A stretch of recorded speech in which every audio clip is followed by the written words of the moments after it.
Pemirsa, mengawali berita kita sore ini, sempat dikabarkan kritis di Rumah Sakit Umum Daerah Siti Fatimah Palembang. Pengusaha ternama Kemas Haji Halim dikabarkan tutup usia setelah menjalani perawatan intensif di Rumah Sakit Siti Fatimah.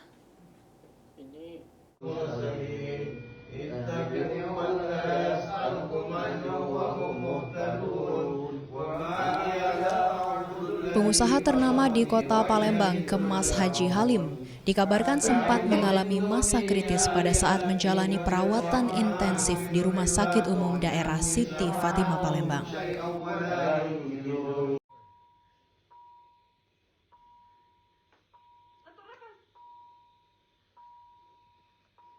Kuasa hukum Haji Halim, John Samuel Maringka, mengatakan kondisi kritis terjadi pada Rabu 21 Januari. Saat ini kondisinya sudah mulai membaik.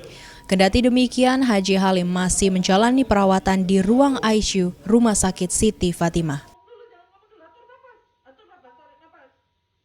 Dalam ICU.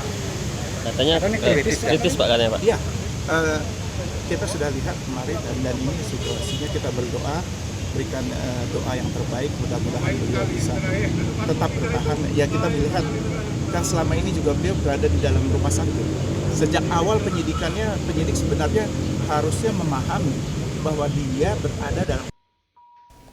Setelah menjalani perawatan intensif, pihak Rumah Sakit Siti Fatimah menyatakan Kemas Haji Halim tutup usia pada Kamis 22 Januari sekitar pukul 14:24 waktu Indonesia Barat di Rumah Sakit Siti Fatimah Palembang.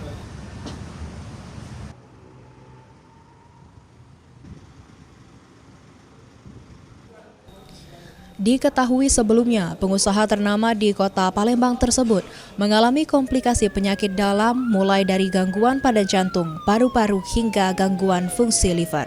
Eki Saputra, PAL TV.